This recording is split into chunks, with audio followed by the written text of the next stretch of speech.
came to a Samaritan city called Sychar, near the plot of ground that Jacob had given to his son Joseph. Jacob's well was there, and Jesus, tired out by his journey, was sitting by the well. It was about noon. A Samaritan woman came to draw water, and Jesus said to her, "Give me a drink." His disciples had gone to the city to buy food. The Samaritan woman said to him, "How is it that you, a Jew, ask a drink of me, a woman of Samaria?" Jews do not share things in common with Samaritans. Jesus answered her, "If you knew the gift of God and who it is that is saying to you, 'Give me a drink,' you would have asked him, and he would have given you living water." The woman said to him, "Sir, you have no bucket, and the well is deep. Where do you get that living water? Are you greater than our ancestor Jacob, who gave us the well, and with his sons and his flocks drank from it?" And Jesus said to her, "Everyone who drinks of this water will be thirsty again, but those who drink of the water that I will give them will never be thirsty. The water that I will give will become in them a spring of water gushing up to eternal life." The woman said to him, "Sir, give me this water so that I may never be thirsty or have to keep coming here to draw water." And Jesus said to her, "Go, call your husband and come back." And the woman answered him, "I have no husband." And Jesus said to her, "You're right in saying, 'I have no husband,' for you have had 5 husbands, and now the one you have now is not your husband. What you have said is true."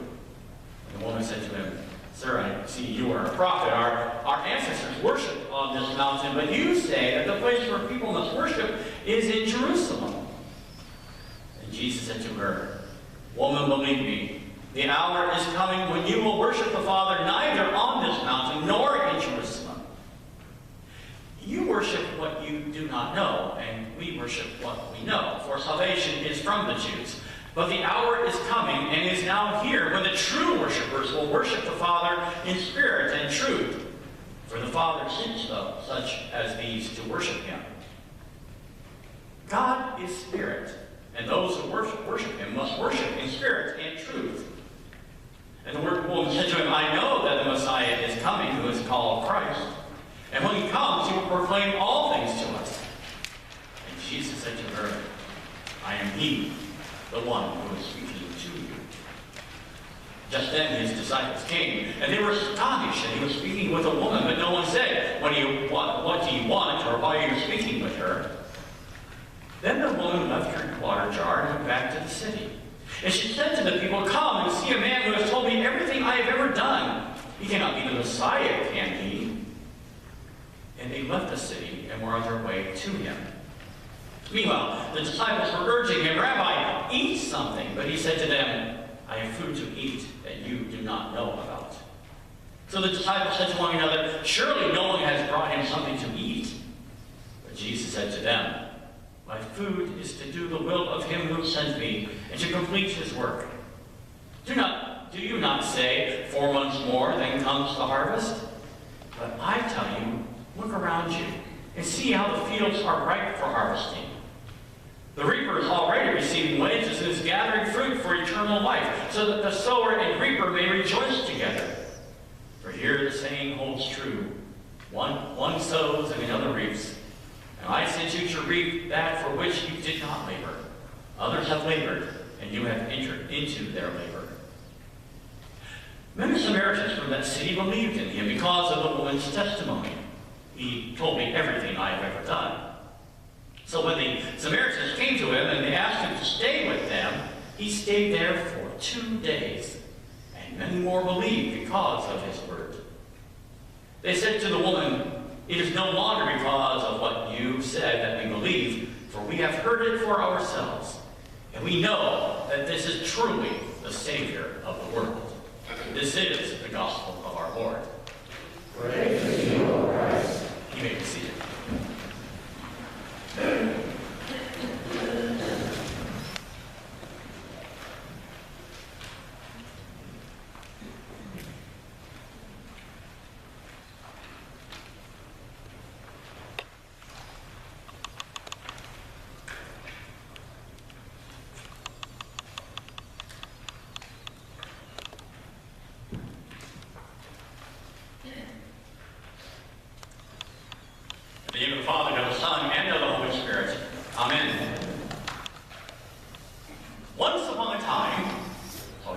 sermons that way. Once upon a time, there was a man who was trying to make his way through the desert.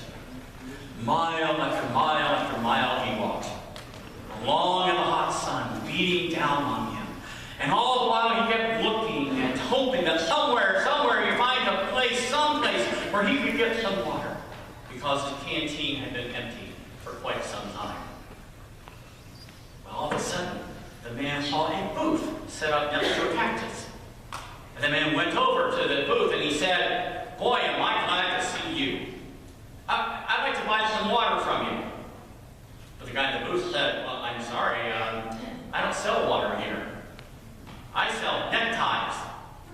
What color necktie would you like to have?" And the man said, "Neckties? They're selling neckties out here in the middle of the desert? What am I going to do with a necktie?" Well, the guy in the booth said, "Well, I'm sorry, that's all I have. You don't like it, I can't help you." So the man left the booth and journeyed on into the desert, mile after mile after mile. And when he was just about ready to collapse, sweat pouring down into his eyes, he saw in the distance a restaurant. Couldn't understand why there'd be a restaurant out there in the middle of the desert, but he was glad to see it anyway. And so he ran toward it as fast as he could, hoping beyond hope that there wasn't a mirage. And then when he got close, he discovered that the restaurant wasn't a mirage, and it was a real. So the man walked up to the front door, thrilled to at last be able to get something to drink and something to eat. But as the man walked through the front door, he was met by the maitre d', who said, "I'm sorry, sir, we have a dress code here. You can't come in without a tie."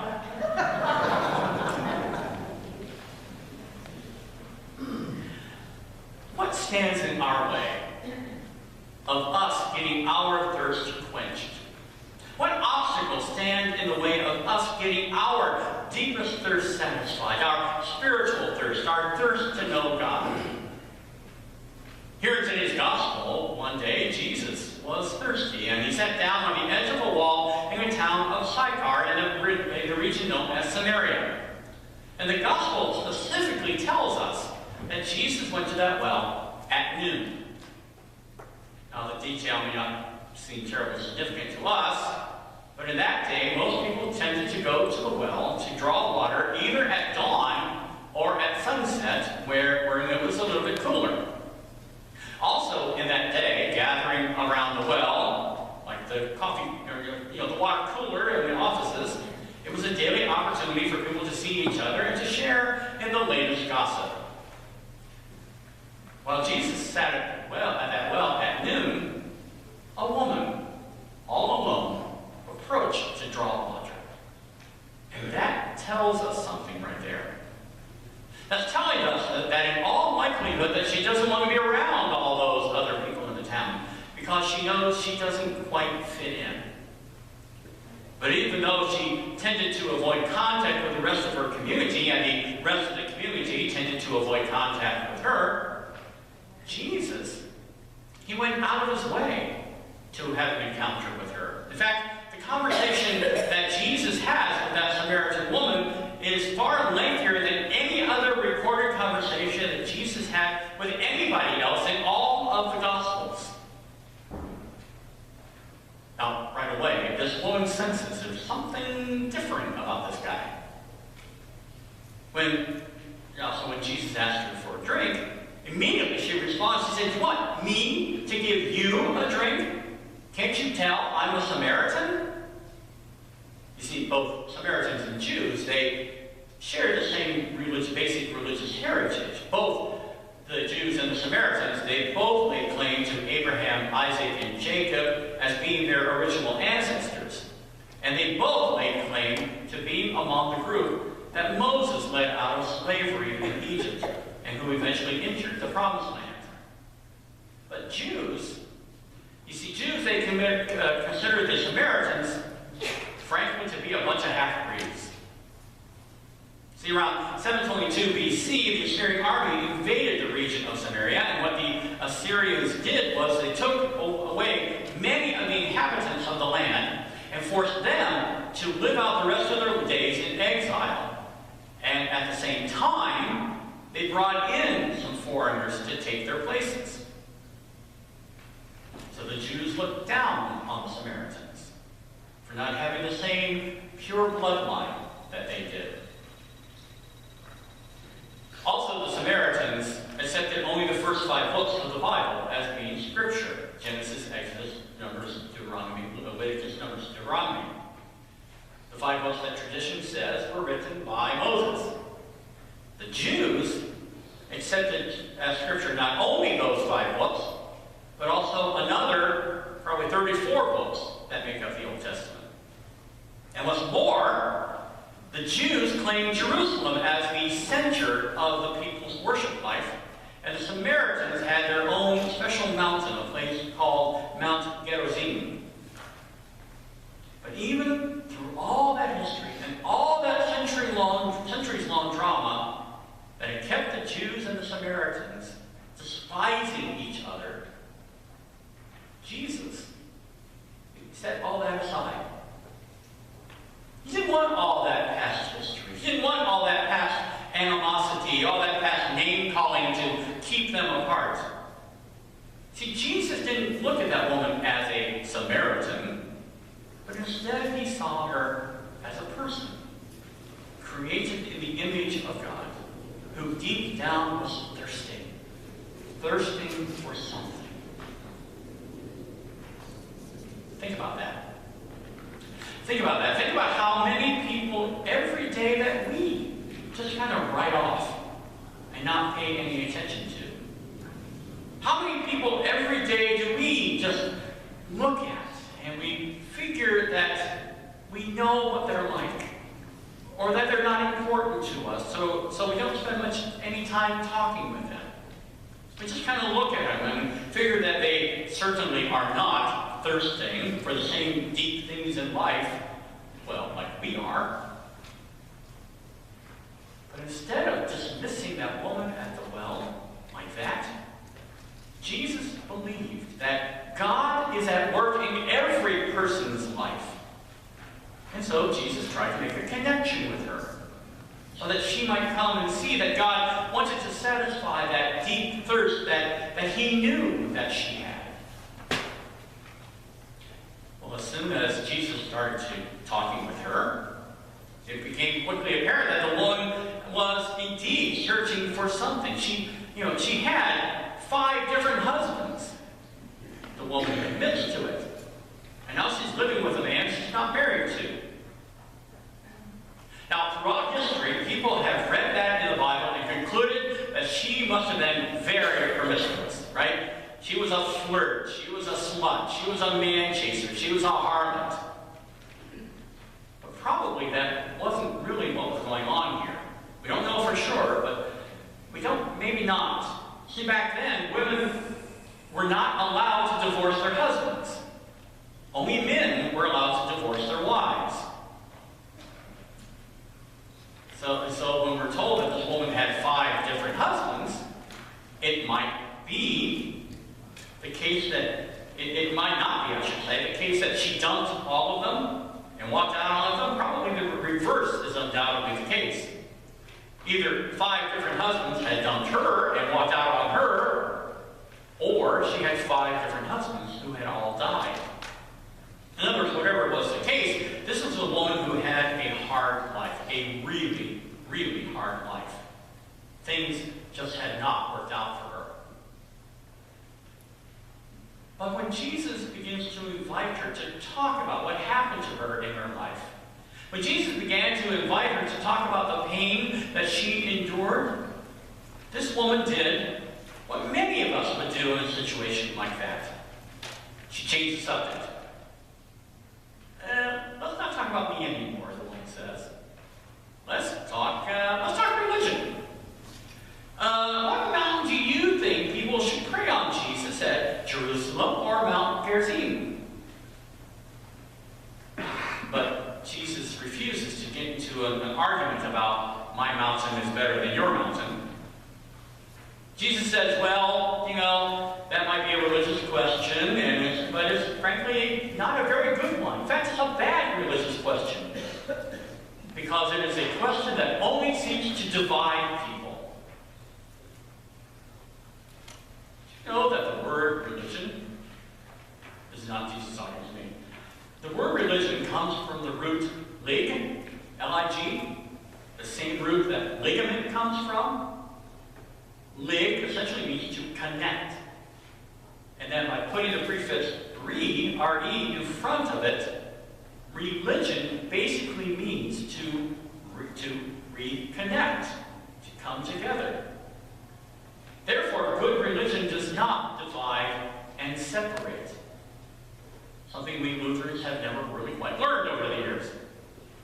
So good religion, true religion, helps us to reconnect with one another and with God. Good religion, true religion, helps us to tap into that life-giving water that God wants to give us to satisfy that thirst that we have deep down in our souls. So let's not argue about religion, Jesus says. Let's not argue about the water that God wants to give us. Instead, let's tap into that water.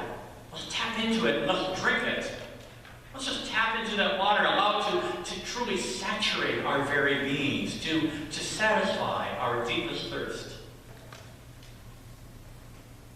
You know, after Jesus had talked to her for a little while, the woman, actually quite a while, the woman looked at Jesus and said to him, you know, I know what you're saying.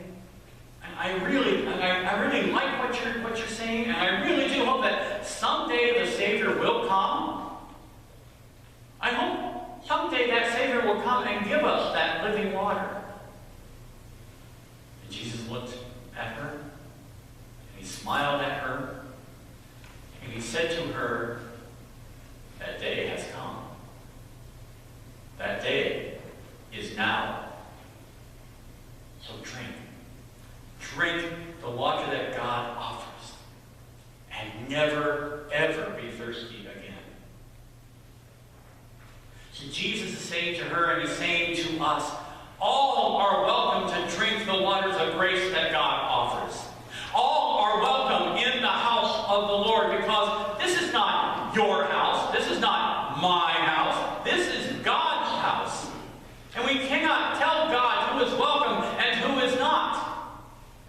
This is not your table. This is not my table. This is a table of Christ.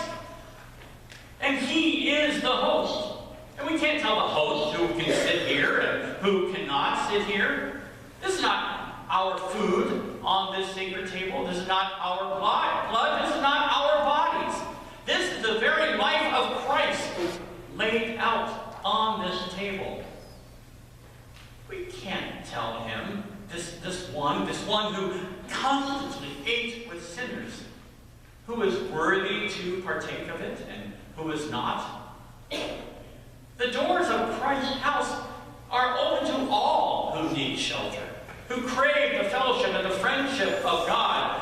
Anyone, everyone is welcome as an honored guest in God's house. You see, the table of Christ is very long and has many chairs. And there's always room for one more. There's always room for one more who is craving the fellowship of this sacred table. A place to belong. A place to be somebody to somebody. Anyone, everyone has a place in the table of Christ. My brothers and sisters in the faith, come to the well. Come to the well and meet Jesus. For he is the only true friend you will really ever have. Come in the glare of the noonday sun, offering your thirst, offering your need at that well. He will be there to greet you, to touch you, to comfort you, to confront you occasionally, and to help you grow. Please know that there is nothing you have done or have not done that will turn him off. If you are open, if you are receptive, Jesus will fill you with living water. The living water of hope. The living water of grace and possibility. And for with